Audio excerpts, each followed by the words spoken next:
Welcome to mega nine TV off the record.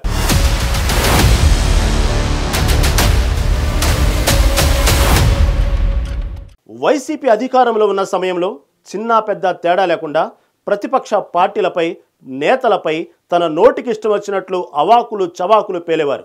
ఇప్పుడు TDP ప్రభుత్వం ఉండటంతో ఓ పెద్ద మనిషి సాయంతో పసుపు కండువా కప్పుకునే ఆలోచనలు ఉన్నట్లు జిల్లాలో ప్రచారం జరుగుతుంది. ఎందుకంటే గతంలో తాను చేసిన తప్పిదాలు ఇప్పుడు మెడకు చుట్టుకుంటున్నాయన్న భయంతోనే పార్టీ మారే ఆలోచనలో ఆయన ఉన్నట్లు జిల్లాలో ఓ టాక్ నడుస్తుంది. ఇంతకీ ఎవరాయన, ఏంటా స్టోరీ?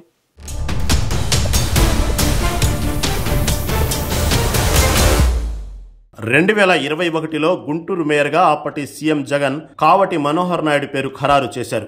ఎప్పుడైతే ఆయన బాధ్యతలు చేపట్టారో అప్పటి నుంచి తనదైన శైలిలో రాజకీయం నడిపారు. ప్రతి విషయంలో జోక్యం చేసుకోవడంతో తన ఇమేజ్ డ్యామేజ్ అవుతుందన్న విషయం కూడా గమనించలేకపోయాడు. కొన్ని సందర్భాల్లో అధిష్టానం నుంచి వార్నింగ్ కూడా అందుకున్నారు. ఇక నగరపాలక సంస్థ పరిధిలోని కార్పొరేటర్లు అధిక సంఖ్యలో వైసీపీ పార్టీకి చెందిన వారే. అందులోనూ వారిలో ఎక్కువ శాతం మేయర్ వ్యతిరేక వర్గానికి చెందిన వారు అవ్వడం ఆయనకు కొంత మైనస్ అయింది.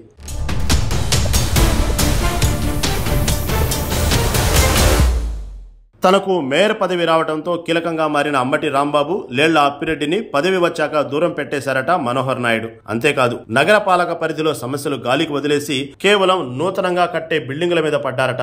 ఎవరు బిల్డింగ్ కట్టాలన్నా ఈయన అనుమతి తప్పనిసరి. అన్ని అనుమతులు ఉన్నా సరే సారు వారికి కప్పం కట్టిన తర్వాతే పర్మిషన్ అన్న రీతిలో రెచ్చిపోయారట.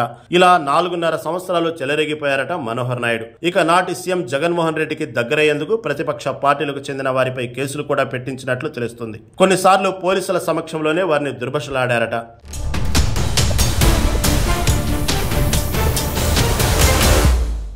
గత ఎన్నికల సమయంలో చిలుకలూరిపేట నుంచి పత్తిపాటి పుల్లారావు మీద పోటీ చేసిన మనోహర్ నాయుడు ఘోరంగా ఓడిపోయారు. తర్వాత తనను అవమానం జరుగుతుందని ఆరోపిస్తూ 2025లో ఏప్రిల్లో తన పదవికి రాజీనామా చేశారు మనోహర్ నాయుడు. ఇక గతంలో తాను చేసిన అవినీతి అరాచకాలపై చంద్రబాబు ప్రభుత్వం చర్యలు తీసుకోవడం ఖాయమని ఆయన భయపడుతున్నట్టు తెలుస్తుంది. కేసులు ఇరుక్కోవడం కంటే టీడీపీలో చేరితే బెటర్ అన్న ఫీలింగ్ లో ఉన్న ఆయన పచ్చ కండువా కప్పుకునేందుకు ప్రయత్నాలు చేస్తున్నారట.